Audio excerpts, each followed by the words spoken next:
welcome to another episode of Oh So Curious. And today we are talking about all kinds of different things. We have to talk about Civil War. We're going to be talking about the Ministry of Ungentlemanly Warfare. And then, we've got some news from the Superman movie, which has now got its Martha. That's right, Diane Lane is not coming back. We do have a new actor in the role. And James Gunn looks like, it looks like he's going with a much more of a traditional look at Ma Kent. So we will get into that and so much more. And of course, as always, joining me on the show today, we've got Angelina and John. How are you guys doing? Pretty good. Oh, yeah, I was at Coachella this weekend, so she's tired. I got home super late last night. I stayed over so I didn't have to deal with all the crazy Monday traffic. So we had lots of fun, but we're very tired. But we're doing great, guys. How are you doing? I don't know. I'm just doing. I'm John, surviving, I guess. I don't know. I got a headache. I'm kind of like half out of it. I feel after the movie we're reviewing today, I need a nap. So we'll get through it, I guess.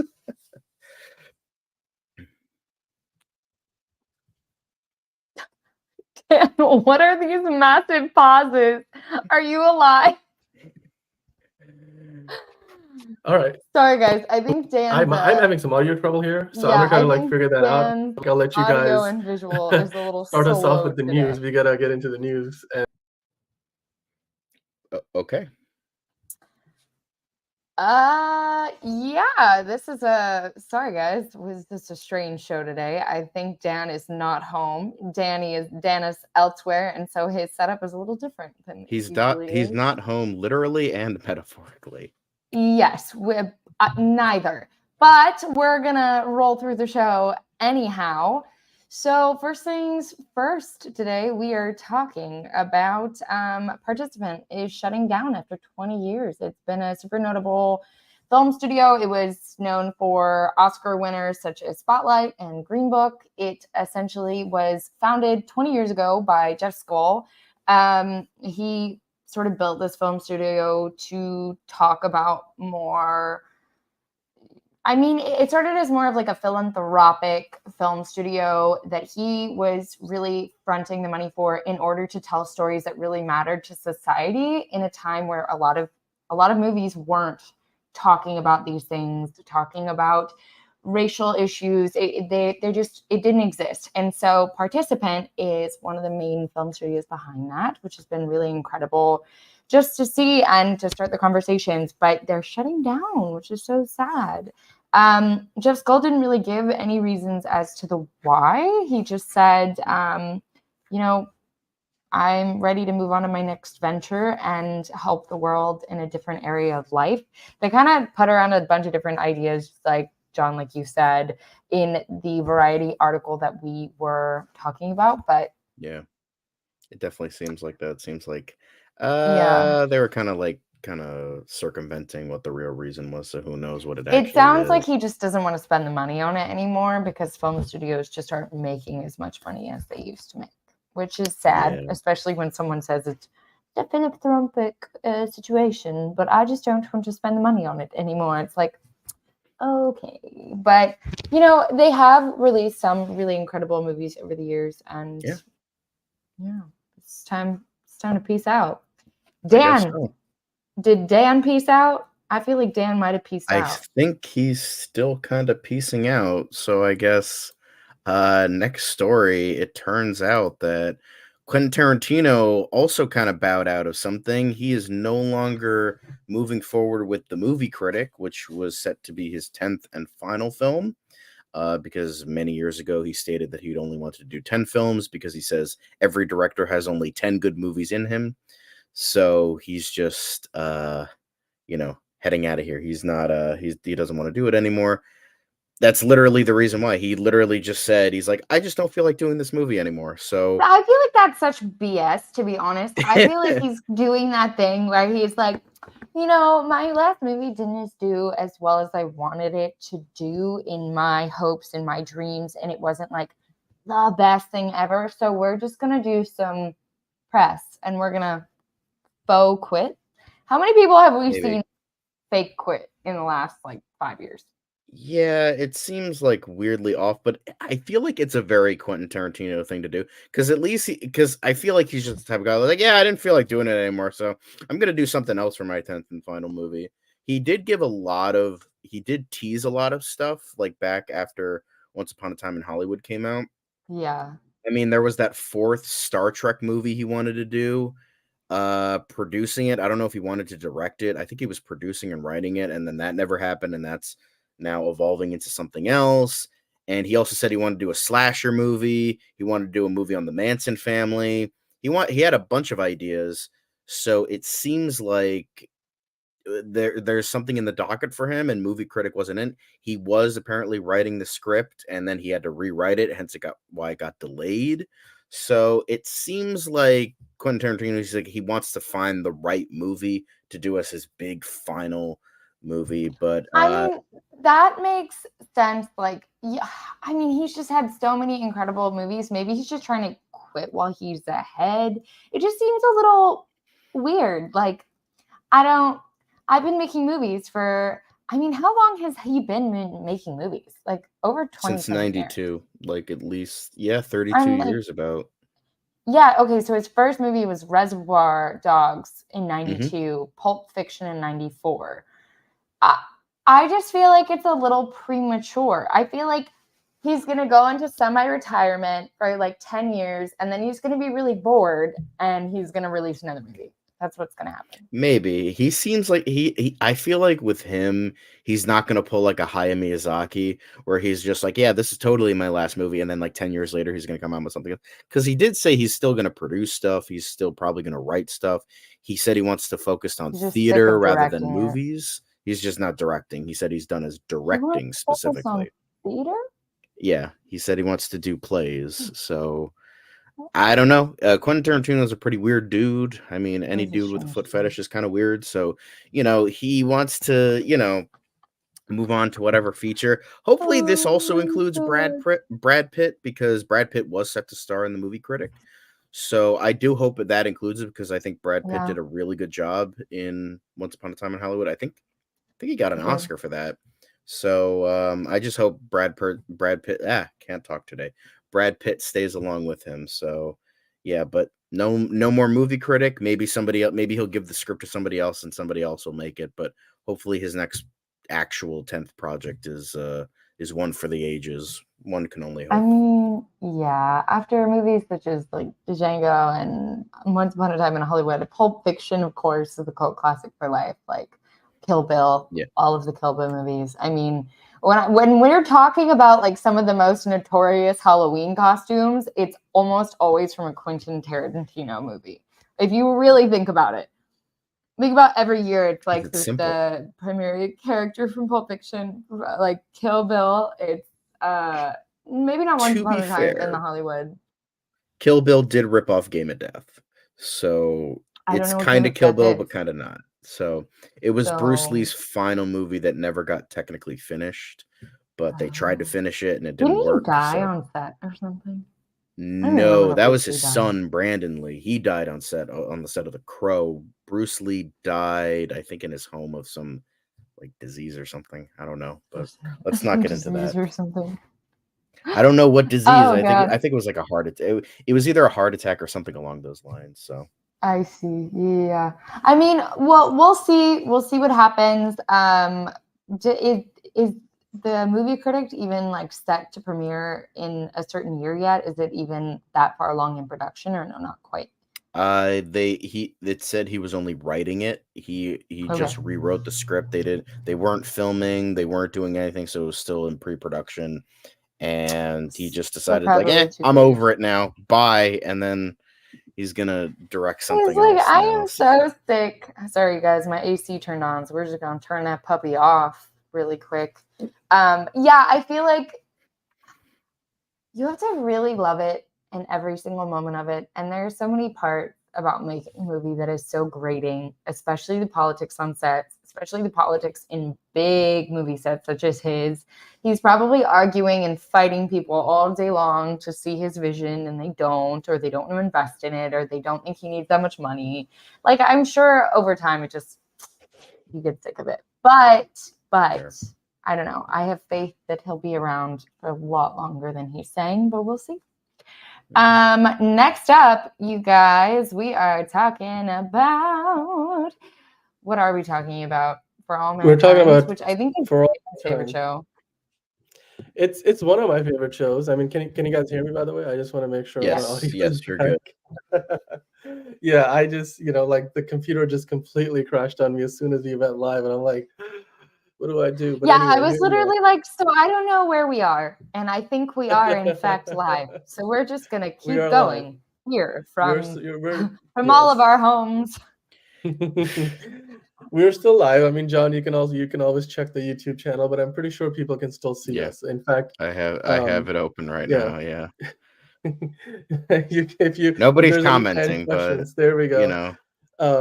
But yeah, as far as For All Mankind goes, this is a show that's been on now. I think it's 4 seasons in, and now it's getting renewed for a 5th season. I'm watching the 4th season, as good as ever. The show, stars Joel Kinnaman, as well as like a whole rotating cast of characters over the last 4 or 5 years. They had the 4th season be delayed because of the pandemic. But like this show is as good as ever. Like Ronald Moore is one of the creators of the show, and he's of course known for Battlestar Galactica, which I think don't is get the too greatest excited sci-fi now. show. Don't get too excited now. It is the greatest sci-fi show probably ever made. So he's done a fantastic job here as well. And Apple TV, as the article says on the Hollywood Reporter, they're going all in with this, and because not only are they going to give this show a 5th season, where I think now, I mean, they've been on Mars since the 3rd season. So now the 4th season is all about kind of building on top of that, and from there, now we're gonna get just building out even further. I think the goal Ronald Moore initially said was to have 8 to 10 seasons of this, and damn. I mean, with Apple's money and support, who they can definitely get there. But also, the Soviet space race is something that, I mean, the show is mostly told from an American perspective, because it's an alternate history show where the Soviets beat the Americans to the moon, and then therefore the space race never really ended, because America just kept on trying to one up them somehow, and because of that, the Soviet Union doesn't even collapse in the show. So the Soviet space program is well and alive into the 90s and 2000s. And so with that said, there's going to be a spin-off show, and that's not only did they renew the main show, but they also just announced that they're going to do a spin-off called Star City. And that's going to probably give us a very different perspective. I mean, as far as this is so alternate history that it's completely different. They're really going crazy with it. Yeah. I mean, I'm into it because as a big sci-fi fan, I love anything Ronald Moore has put out over the last 20 odd years. He's sincerely talented. Yeah. I watch Outlander. That's a great it's kind of gotten a little not as great in the recent seasons, but it's still a very good show. That was a great show. It was a great book series from what my family said. But the man's sincerely talented. I mean, he worked on Star Trek. He worked on, as you said, Battlestar Galactica. He worked on so much stuff, and the man is. I didn't realize that he did the Outlander. Mm-hmm. That seems like he's either the showrunner or one of. I don't know if it's a duo or just him, but yeah, I mean, it's such a different vibe. Outlander is such a great book series, but they really, really, really leaned heavily into the 30 to 60-year-old woman subplot of falling in love with a hot Scottish man, to the point where it makes it so soapy it's hard to watch sometimes. I mean, they are technically romance novels. I mean, my sister has read them all, novels. And they're romance novels. But it's funny because really lean into the cheese. I mean, you kind of have to at that point. It's a romance novel. That's the fun thing about romance novels, is they're so cheesy. Even though Diana Gabaldon, I practiced my Scottish accent quite a lot when I was watching it. It's so much fun. You just chuck it all the way back at your throat, and you're just yeah, absolutely. I know somebody who can probably give you a pretty good insight into this. Andrew, we miss Andrew. So funny. But yeah, I mean, hey, that's the news. There's a lot going on in the world of Hollywood. Of course, Quentin Tarantino, his final film, or was going to be the movie critic. Now it looks like he's starting over. I wonder if Sony's going to like take the script and then bring it to some other director and have them work on it instead, because it seemed like it was a project that was pretty far along in terms of getting packaged together for and taking into production. But yeah, we'll see how, where that goes.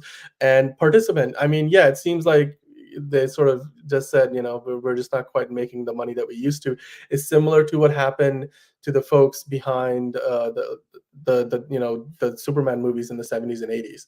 Like, if you know the backstory behind how by the time they got to Superman 4, the budget was like a fraction of what it used to be, and things just A kind of fraction. fell off. It was a nickel. That's what it was. It was a nickel, yeah. Because it was done by oh my god, the schlock cannon, the Golingen Globus, the fucking schlockiest.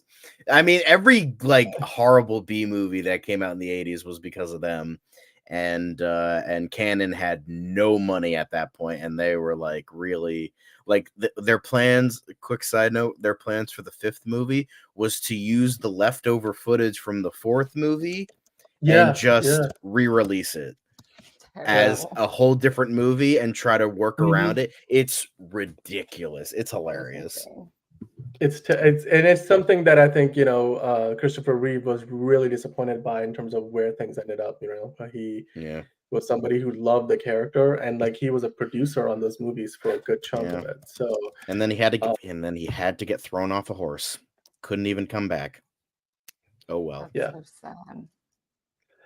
Well, I think with that, we're just gonna put a kibosh on and a wrap on the news, and we're gonna move along to movie of the week, which today is going to be Civil War.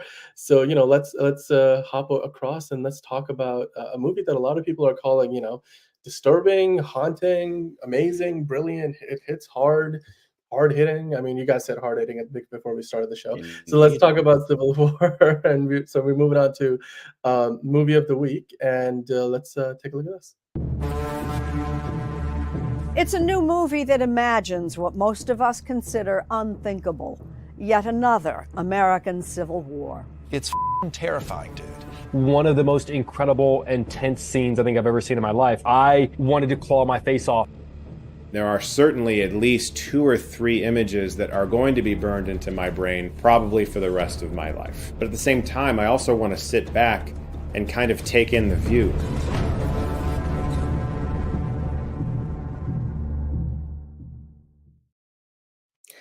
All right, so Civil War. This is a movie that has been on people's radars now since last year, because I think I first heard they were working on something like this like 2020, early 2023, I think. And then we got some hints at to like what the concept behind this is. I got some behind the scenes images online, and it just right there I was like, if they can execute on this, they may have something really special here. So yeah, and of course, when the trailers start coming out, and wow, like it just looked like the kind of movie that you go and watch, and it gives you a lot to think about, and then you immediately need to go home and be like, okay, I need to watch me some Friends or Seinfeld, and or The Office, or whichever sitcom, Parks and Rec, so that you can really just kind of get yourself out of that mindset, because it's very it really just takes you into that vibe where you just have this existential dread inside of you because of how close it hits home, especially if you're American. Like, I think that's the big thing, because of course the movie's focused on a second American Civil War.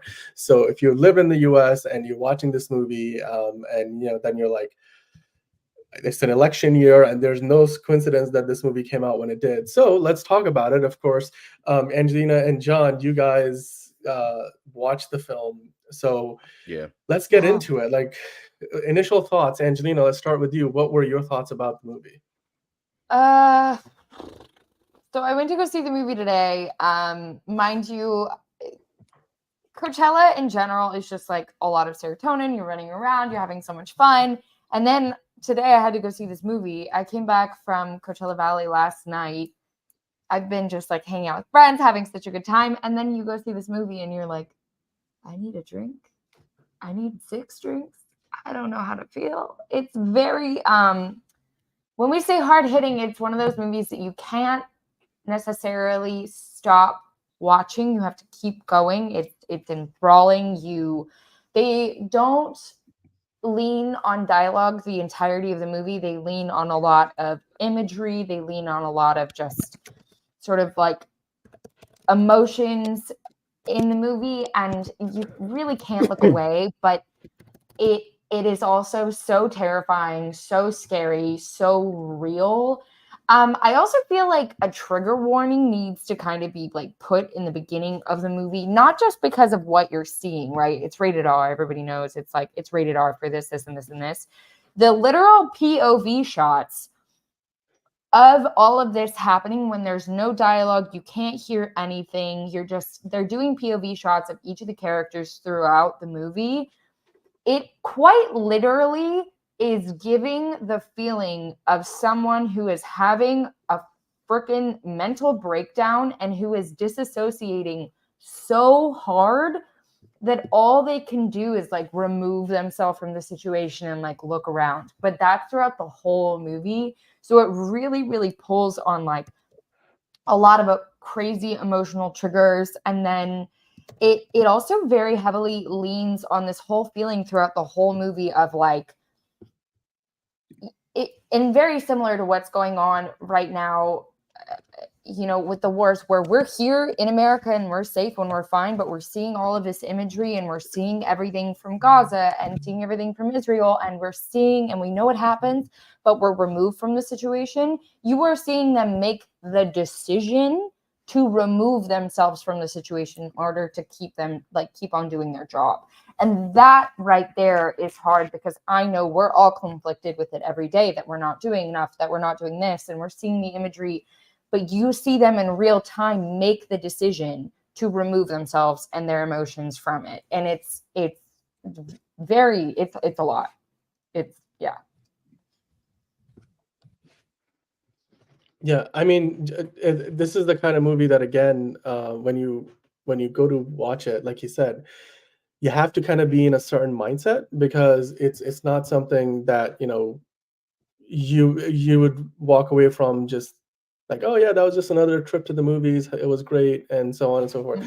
You really you're getting quite the experience, and it's one of those things where I worked on a movie scripts a number of years ago where it was like abortion related, and I researched the subject matter and learned as much as I could about it, and really just trying to tell a story which didn't politicize the subject, but told a story where it was going to ask questions of the audience and encourage debate around the topic.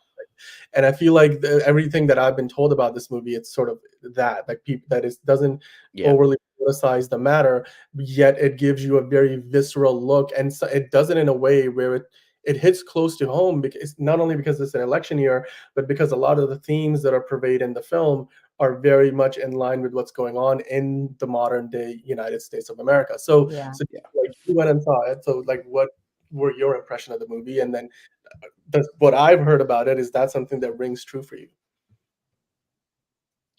Yeah, it's definitely I was initially I saw the trailer for I saw the trailer for this, and I was like, I'm not interested in this at all. I don't want to be lectured to. I don't want heavy politics and stuff. Like, I mean, look at the stuff that's like surrounding me right now in my room. I like, escapism. I like silly stuff. I like, superheroes jumping off, big buildings and flying, or aliens that travel in time, or something like silly stuff like that. But this, I was like, and the fact that Alex Garland's previous film Men was very like reviled, like it was definitely one of those like extreme on the nose like type movies. So I'm like, I like everything about this movie. I'm just like, I'm not interested in, even though I like Kirsten Dunst and Jesse Plemons, even though he wasn't in it for very much. I was just like, nope, I don't really want to see this. And then a bunch of friends of mine who actually saw Men. I didn't see Men, so maybe it's a lot better than a lot of people said, but I personally didn't see it, but everyone said it was really bad. They all saw Men. They said it was bad, and then they saw this. They were like, this is... Alex Garland has redeemed himself. So I'm like, okay, now I'm interested. And then you're like, okay, let's do we're doing the review of it. So I'm like, you know what? Let me go watch this. I saw it today, and I was like, yeah, this is how movies should be made, because it's a reminder of not only what good filmmaking is, but what good journalism is, and how they go hand in hand. Because it's essentially just presenting the audience with this scenario and presenting what journalism should be, just an objective look, and presenting that information to the audience so that you can think on it for yourself and come to your own conclusions. And the very sad thing I've seen with a lot of people, there are some people that have seen the movie that are just like, oh, it's just not for me. It's kind of boring. I don't like it, and that's fine. Like, it's not going to be for everybody. But I've seen like a lot of reviews. Again, I don't. Again, everyone has their opinion, and that's fine. But I find it so like almost funny that people are like, oh, it's not politicized, so it's bad. Like, there's no politics in it, so it's bad. It's just like, so what I'm getting from that is that you don't like the fact it's not spoon feeding you a side and a bias so that you can feel good in Mormon side if you agree with it. That's the thing I kind of feel about it, which is a shame, because this is one of those movies where it's like, even though it's like rough and hard hitting and a lot to take in, I felt like, I'm like, okay, I gotta watch this. Maybe I need to take a couple days break, but I feel like I want to watch it again. Like, I want to watch it. Like, I feel like I didn't get everything the first time. I know maybe I'm just a psychopath and I'm just a masochist. I don't know, but I was watching this movie, and once the final shot hit, I'm like, I feel like I need to watch this again. Luckily, my parents are interested in it, so I'm probably gonna go see it with them. They didn't get to see it today, so I But will definitely be seeing it again. But it's just like, I don't know. It's just like, yeah. I feel like this is just like kind of like a weirdly perfect movie in a way. How it just Yeah, you're right. They didn't get into the politics. yeah, They really stuck to, but in a way that's also sort of what I mean by like all of these different factors that sort of support their actual POV in this movie. Like, they are not meant to take sides. They are right. meant to just tell the story. They are They're watchers. just the press. Yeah, they cannot step in. They cannot interact like to a deep level. They cannot choose a side, and they really don't choose a side throughout the whole movie. I mean, there were moments where I was like, you're not even going to try to help that dude? Like, that to me was like screwed up in several parts of the movie. Was definitely early on in the movie, even though we weren't present for it, where Kirsten Dunst's character Lee is in a bathtub in her hotel, and she's just thinking about her past projects, about just witnessing all this horror, and it's just like, Jesus Christ, how do you but also I live with wonder if yourself that almost? has It's just like, created this like terrible bystander. But one of the characters dies. I'm not going to tell you who, so it's like a semi spoiler, but he gets shot. They don't even like stop to help him. Like, I understand that the rest of them were in shock, and obviously he was shot like pretty close to his heart, but they didn't even try to stop the bleeding. And I wonder if that in itself was supposed to speak to like the bystander effect, when you have to see all of this terrible stuff over and over and over again, and you don't do anything about it. So even when it happens to someone really close to you in a situation where you could do something about it, they don't. So there was a lot of like subliminal sort of messaging throughout the whole movie that you sort of have to like read into. But there were a lot of things that I was just like, wait, what the fuck? Yeah. I mean, they literally let him bleed out in the car. Like, I was just like, I understand you're in shock, but you're not even going to try to help him. Like, you're a terrible friend. I feel like maybe, I know it's maybe just the fact that I feel like they couldn't do anything. They felt like he had enough time to like maybe get to the base or something like that. I don't know, but it was definitely like a weird sort of thing. And so that felt like a weird point in the movie, but I feel like they did it to make a point about the bystander effect. about like being in a situation, like especially being in shock. Most of that is sort of that weird POV scene that you see from the different characters versus like actually getting to see what everyone is seeing. It's like you're seeing it from one side or the other. I do feel like for anybody who has had like a lot of life like trauma and struggles with like disassociating, this can be a very triggering movie. So I feel like it does belong with like a trigger warning for people who have dealt with severe PTSD at any point in their lives, because it is like I literally poured a glass of wine immediately when the movie was over. I was just like, I can't, like I kind of want to cry and I kind of want to scream and I kind of want to like jump up and down and have a tantrum like a 5-year-old. And that's not how I handle anything in my life. So that's how this movie made me feel. I feel like, just like I'm almost, it's one of those movies I want to endlessly discuss, but at the same time I'm at a loss for words. So it's like, it's just sort of like I don't know what to say, I don't know what to talk about, because it's like I also don't want to spoil it, you know. I do want to talk about you know, I do think it's, if you want to go see a movie that is so well put together, I do think that this is cinematically one of the best films that I've seen in a very long time. Again, they just hit don't see, it's always A24, they always come through. It's not super dialogue heavy. You have to watch this movie, and that also lends to like the sort of beauty of it. I will say Kirsten Dunst is not who sort of shined through for me, but I also, looking back and seeing the whole movie, I wonder if that was the whole point, because Kaylee Spaney, who plays Jessie,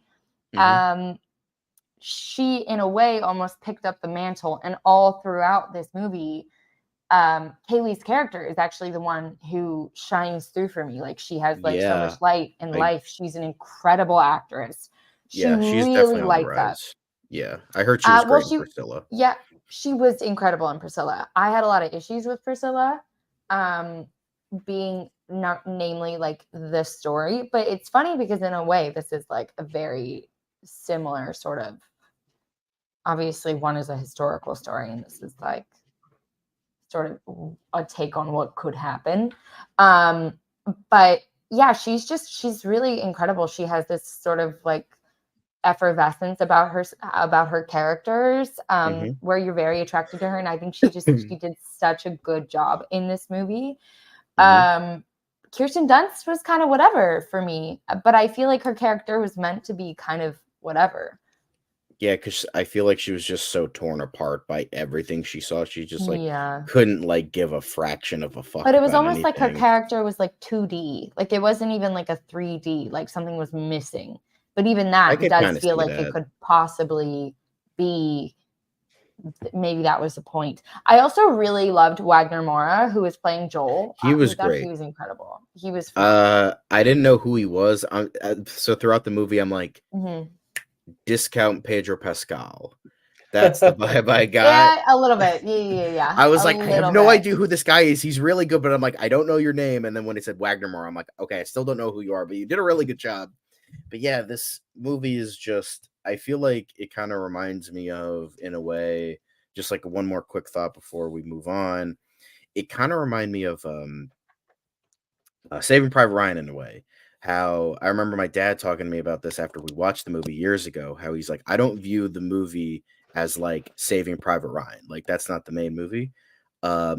It's more about Upham, the guy who's like the weird nasally guy who's like kind of a wimp. And it's like his story throughout the whole movie. That's how I kind of viewed that. Like, it was kind of like, it wasn't really her story. It was Jessie's story about how she like becomes who she is and that kind of thing. So I feel like that's kind of what it was for me, and I really liked that. I just wish, with how they did it, with such a heavy like reliance on like, oh, this is all about journalism, I feel like the movie should have ended like 10 seconds earlier.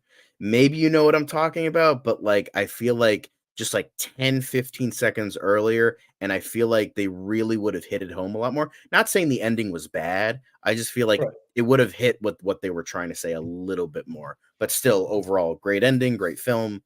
Just that's my thoughts on the whole thing.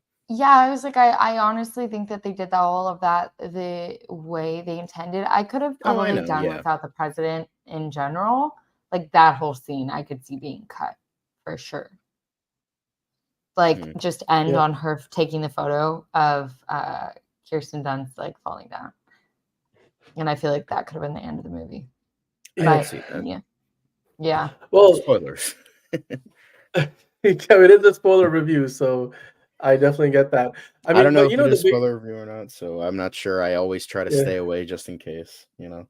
We usually get, so on Also Curious and Movie of the Week, we usually get into spoilers. Now, one thing I did want to touch upon real quickly, because this is big for A24. Angelina, you mentioned earlier, A24 is everywhere. And of course, Yeah. Everything Everywhere All at Once was a huge hit. That was like a record-breaking hit for them. And they're Yeah. not a studio that's known for making a lot of movies that, win the day at the box office. But Mhm. this movie, Alex Garland's Civil War, it did open #1, and it made the most money on opening weekend for an A24 film. And $25.7 million may not seem like a lot, because like Dune debuted to like 80 million, Godzilla X Kong debuted to like 80 million. Of course, Marvel movies and DC movies sometimes, and certainly Star Wars movies, they can come into like $100+ million on opening weekend. But for A24, this is a big deal. It's not, it's not a movie that's made on a huge scale, despite the fact that it feels like the story is told on a large scale. It's only got a budget of about $50 million. So it made basically half of that already. And it's got a pretty high cinema score, B-, which is going to carry it through. So I just wanted to congratulate them, of course, on this accomplishment, because they are starting to, as an organization, move towards more mainstream movie making, like where they're trying to make more box office hits. And it seems like, with a movie like this, they're doing it in a way that is fiscally responsible, and at the same time they're getting results. I mean, you look at the caliber of talent. $50 million is, in today's Hollywood studio movie filmmaking world, not a big sum, but you have like Kirsten Dunst in there, you got Nick Offerman in there. Yeah. So Jesse you've got Plemons. some Jesse Plemons. I mean, some top tier talent who has been in Oscar nominated movies last several years. And yeah, I mean, while the audiences so far have skewed heavily male, the Hollywood Reporter mentioned 73% of the audiences, it's doing well. Like especially in IMAX, it's doing quite well there. So especially at the opening weekend, where about 16% of the gross of that 25.7 million came from IMAX, and that's a big number for Yeah. a movie that's, I think they said that it's filmed for IMAX, and I think that probably had an effect, because this is the kind of movie that you want to watch on the biggest canvas possible. But yeah, at the end of the day, it's a film that it's like Angelina said earlier, you're gonna walk away from it, and you're gonna have plenty of things to think about, because Oh, yeah. it leaves quite the impression on you, and it's a film that you probably have to watch more than once to truly appreciate all the nuances of what's That's what being I told. plan to do. That's what I So plan to do, most yeah, definitely. so yeah, I mean, Even if guys, it's a like, let lot. us know. It's yeah, I mean, it's. I hopefully, if you when you do get to watch it the second time, it gives you a greater appreciation for it, because I know that there have been movies in the past for me where the second time I watched it, I was like, maybe I don't appreciate it as much having seen it a second time. But or like some of the plot holes are more easy to spot, but this is not that kind of a movie, from everything that I've heard and everything that you guys have said. So yeah, I mean, I'm looking forward to what you guys think. Like, if you guys are watching and you have already seen the film, then definitely get in the comments, get in the live chat, and let us know what your thoughts are on this. If, of course, this is a review that you wanted to look at before you went and saw the movie, then hopefully Angelina and John convince you that this is one that's worth checking out, and not the other way around. um and Just I be mean, Geek prepared. Ledger, yeah, just be prepared. Like Geek Ledger, Hunter Iggy, you guys, thanks for dropping in the chat. I mean, it's great. We're gonna get into some DC news next. We're gonna be talking about Ma Kent. And speaking of which, yeah, it sounds like it sounds like Superman found Martha.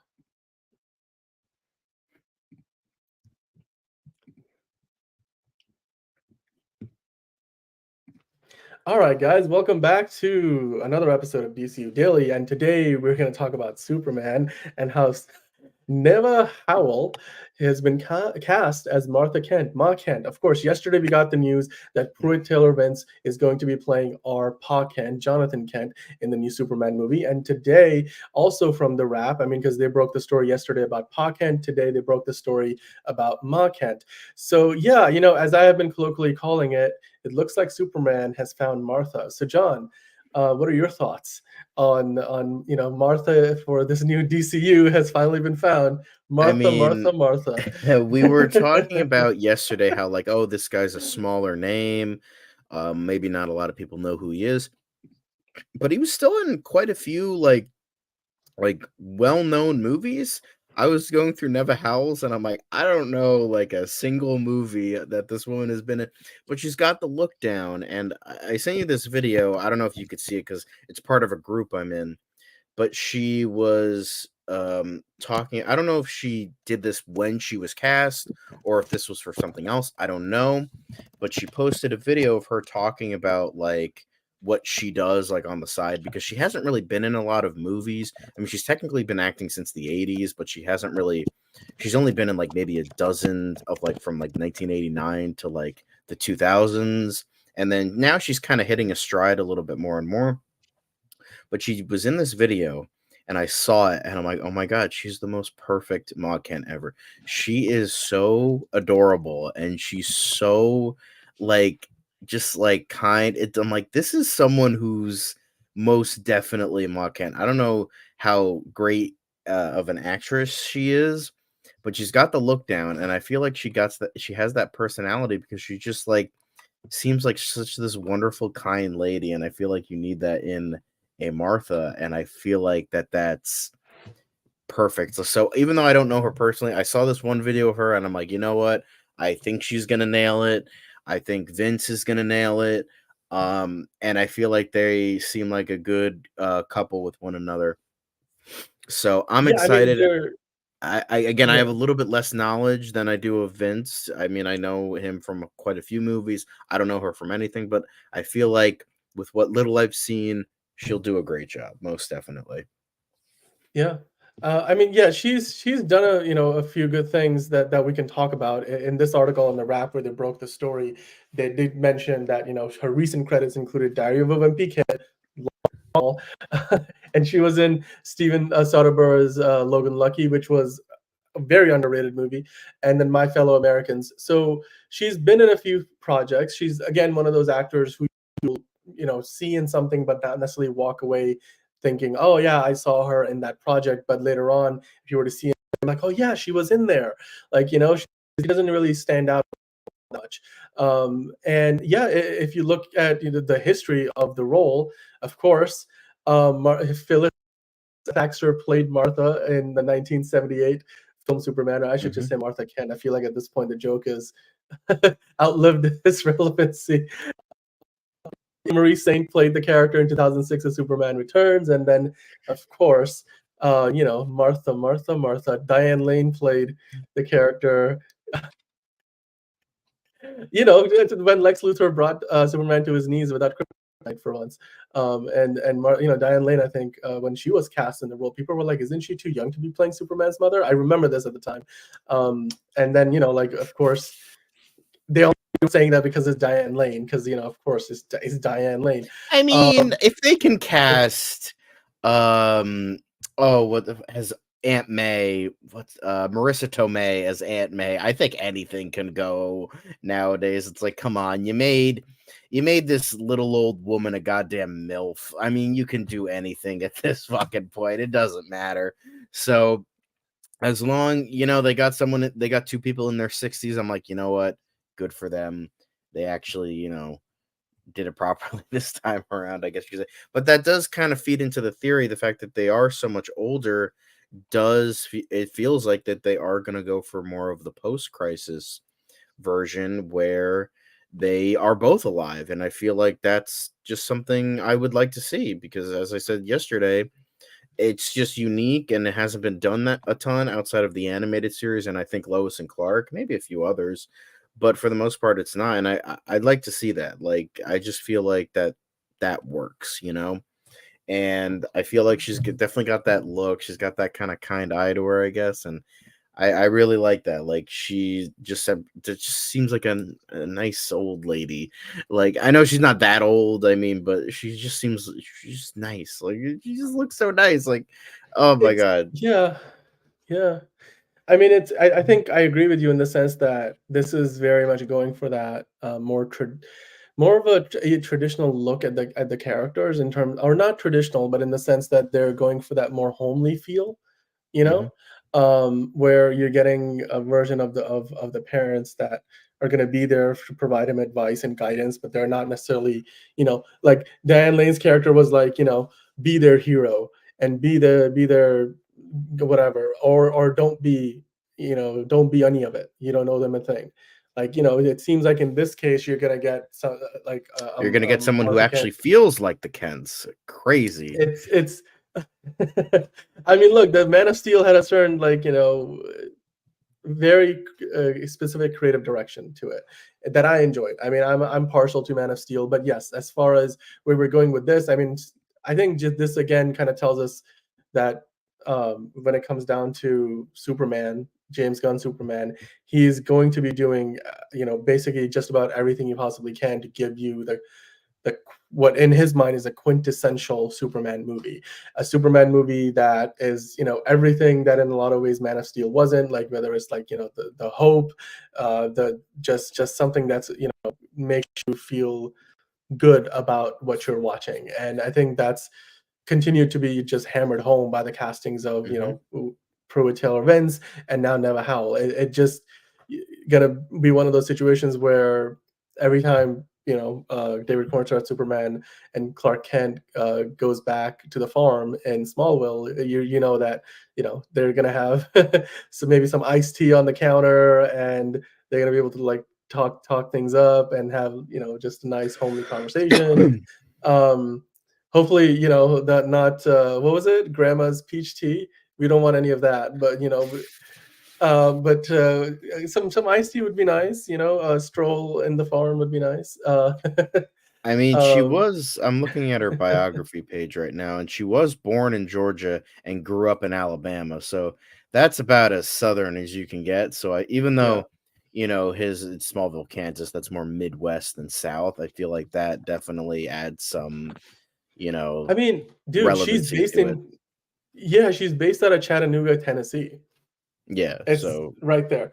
I mean, she didn't even have to like probably put on an accent. Like she's practically lives in Smallville.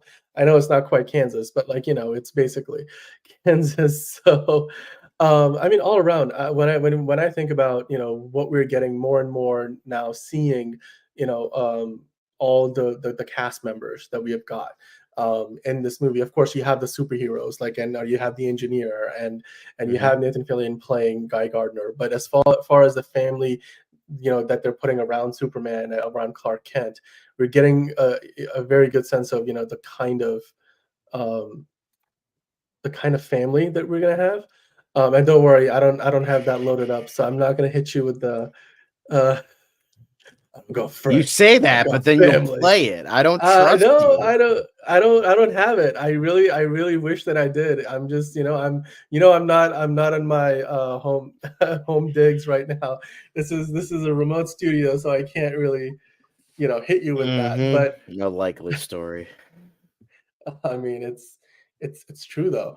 But I mean, what are your thoughts about, like, just how much of a role Martha Kent's going to have in this movie? Because I know yesterday we were talking about it, in terms of just it seems like Jonathan Kent will be in the movie, but maybe not a lot of it. Um, and they're not getting A-list actors here. Maybe that indicates that it's because these actors are not going to have a huge role to play.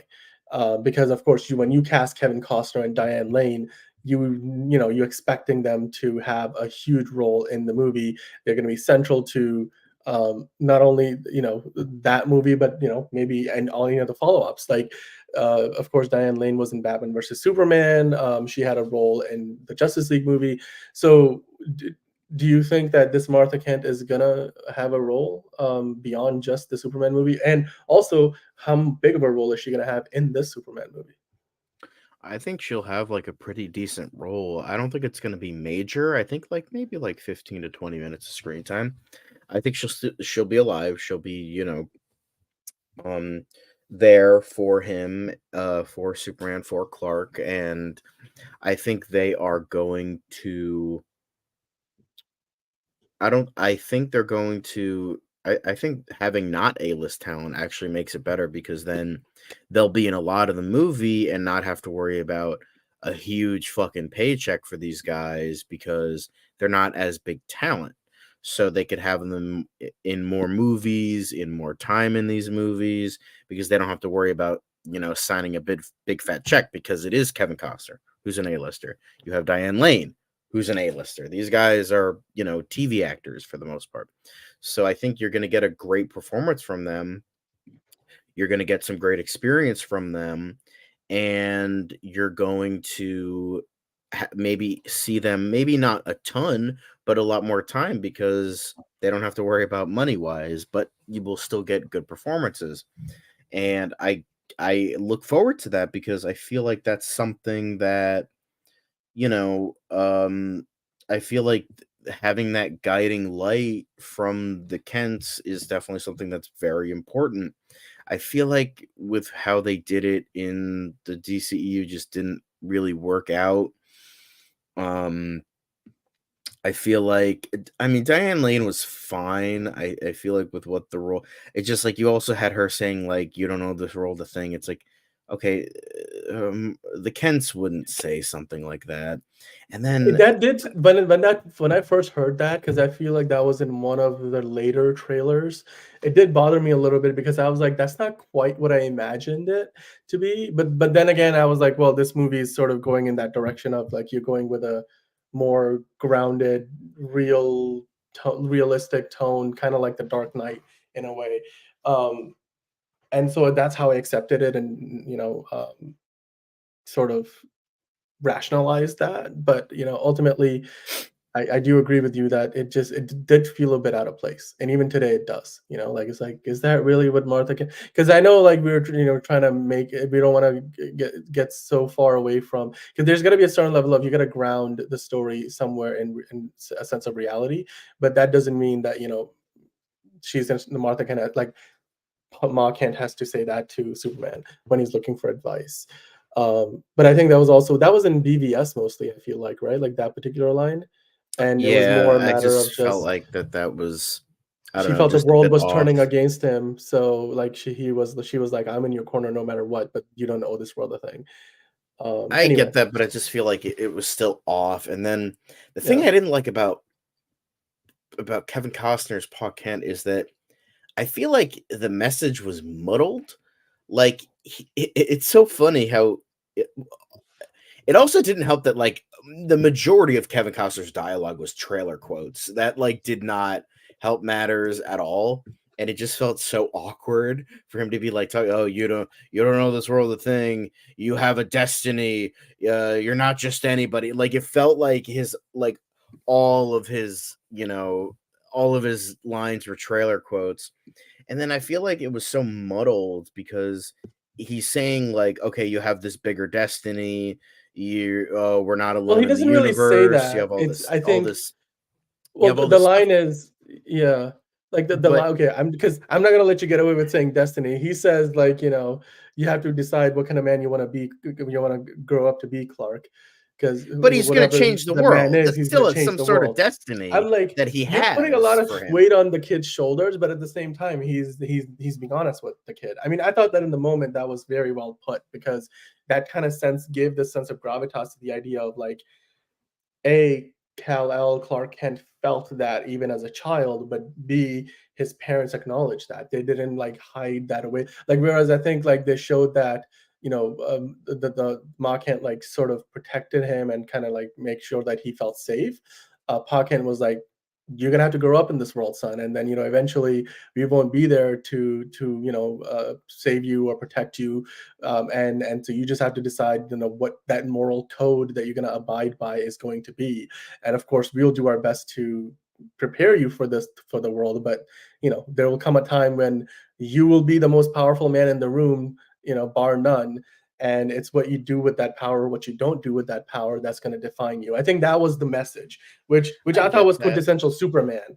But I mean, there's more than one way to get that message across. I feel like that's maybe what you're getting at. Yeah, I just feel like it was poor execution, because he says, like, with what he's like trying to say, it's like, oh, he has this kind of grander idea for him, which is fine. But then at the same time, the same day he dies, he's like, oh, what? You don't want to be a farmer? It's like, well, you've been telling this kid his whole fucking life that he's an alien. He has this grander thing of like, when the world sees him, they're gonna fucking, like, you know, torpedo the kid. Well, so it's but like, it's when he's also hearing like, that his dude, whole life, it's but like, dude, oh, real what? You don't people want to be say a that. farmer? It's like, come on.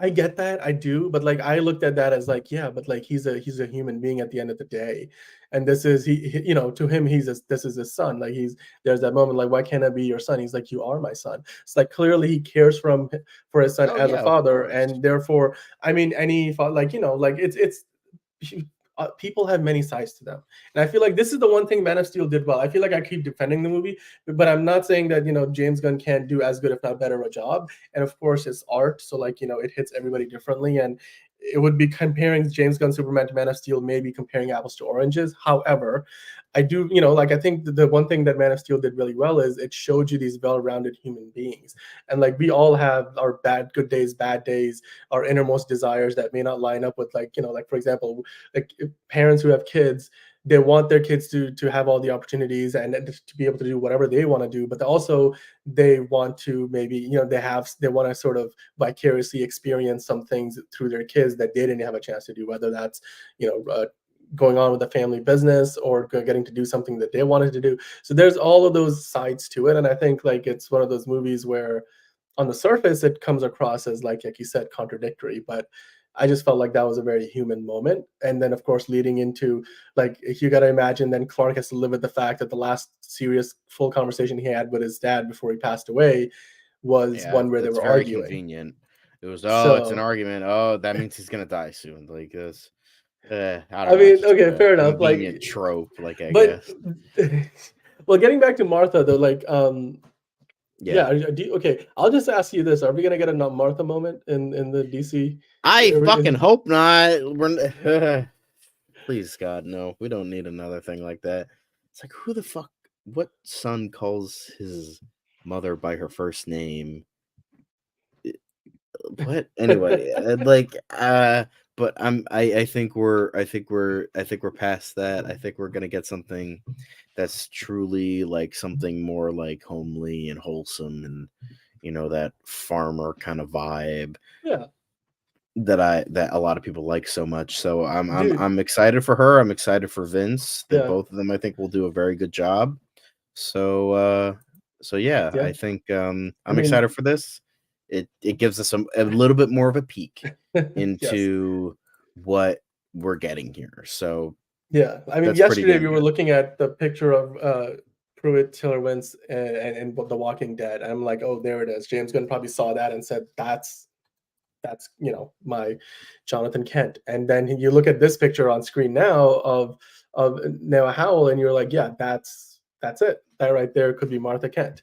And yeah, I mean, now we're really getting a sense of like what Superman's family looks like in this new movie.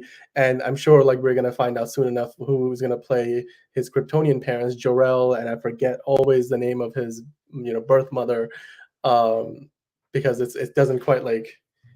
What's the name of the birth mother again? It doesn't quite. It's not like a something L, right? It's something Laura Lorvan. Usually that it is. Yeah, but yeah, I mean, hey, we're now really finally starting to fill out, you know, Superman's family. I don't have friends. I got family.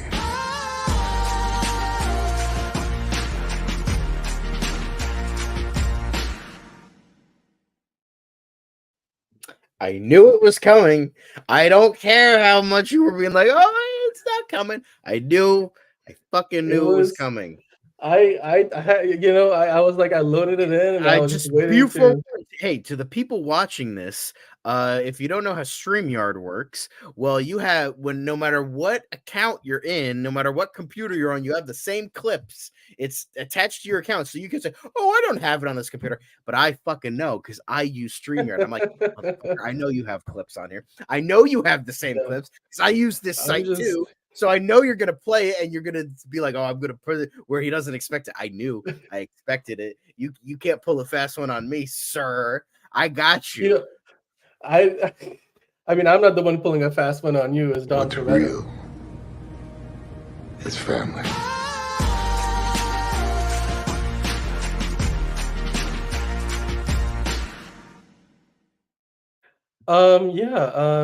Dom Toretto. There we go. I mean, I'm sure he appreciates, Clark Kent finally finding his parents, or as I said in the thumbnail, and I think it was in the title of this live. It says, "Superman finds Martha."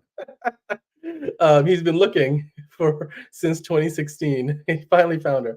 All right, well, guys, let us know in the comments what you think about the casting of Neva Howell in the role of Martha Kent in the new Superman movie with James Gunn. It's I think a fantastic casting, and John, of course, I know you agree. We got a little bit of family in there. So now we're just gonna keep the ball rolling here. We're gonna move on to the movie of the week next week. So we're gonna look ahead to the Ministry of Ungentlemanly Warfare. This is a film that I first heard about this. I want to say a few months ago, and I was like, "Wait, what is this movie?" And then the trailer comes out, and I'm like, "Oh shit, this is a Guy Ritchie movie." And then you've got Henry Cavill, so you've got Superman in there, and then of course you've got Alan Ritchson, who might be a Batman if he gets his wish. And you what's the name of she was in the Godzilla King of the Monsters, I believe, or Ambulance. Isaac Gonzalez. Isaac Gonzalez in there. I mean, there's just A-lister, just great, cast. And then of course, as far as Guy Ritchie goes, he's recently had that show, The Gentleman, based on the movie The Gentleman from 2018, and that's been just killing it on Netflix. And then now he's got this coming out, and then if you go further down the list of cast members, I mean, you've got the ever fantastic Henry Golding, the timeless Cary Elwes, and it's just an all-star cast. And I mean, why would they not have that? Because it's a Guy Ritchie movie after all. And when you look at the trailer, everybody's just having about as much fun as you can possibly imagine. Oh, so I mean, like, what did you think about this when you first saw the trailer? Like, is this a movie that you were looking forward to, or did it kind of take you some time to really decide this is one that you're gonna actually watch? I saw the trailer. I'm like, okay, this looks absolutely fucking awesome. And then I saw Argyle, and then I'm like, okay, Guy Ritchie, don't fuck this up for us, because Matthew Vaughn already screwed up a spy movie with Henry Cavill. Yeah. Let's not have you do it as well. And it looks like this is getting better reviews. Cavill is being praised again. Alan Ritchson looks great.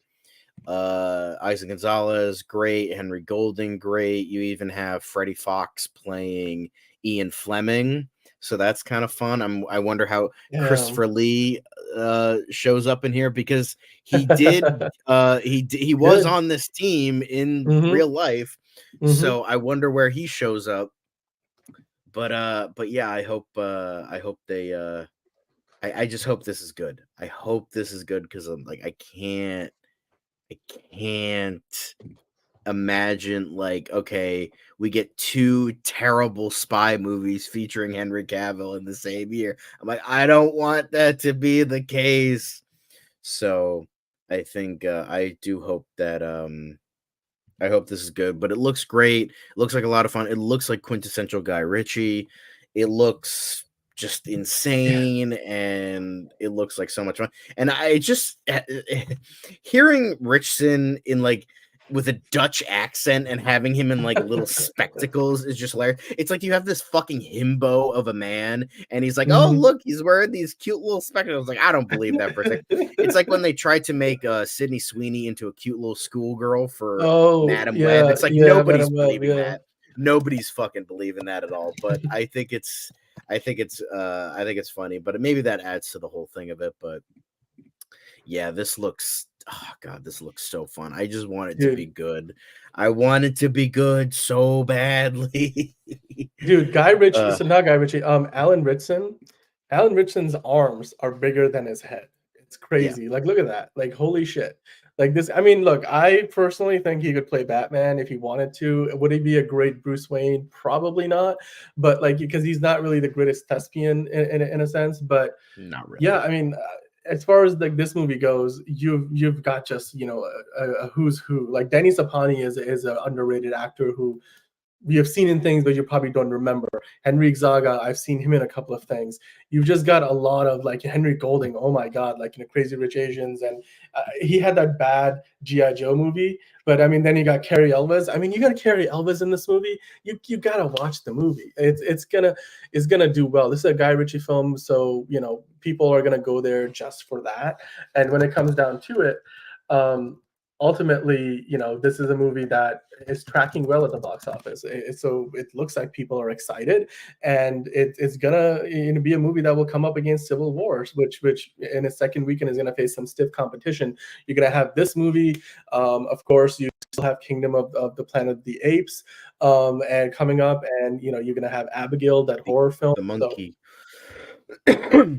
It's the Year of the Monkey that continues. Of course, so far the Year of the Monkey has brought back some good returns. So, yeah, I mean, the Ministry of Ungentlemanly Warfare. It's a movie that hopefully, because I think the last Guy Ritchie effort outside, well, The Gentleman is good, but the previous Guy Ritchie movie before that was not very good. So I'm looking forward to, or at least in my opinion, it wasn't. I mean, maybe you're watching this scene like, what are you talking about? Guy Ritchie's never made a bad movie in his life, and you might be right.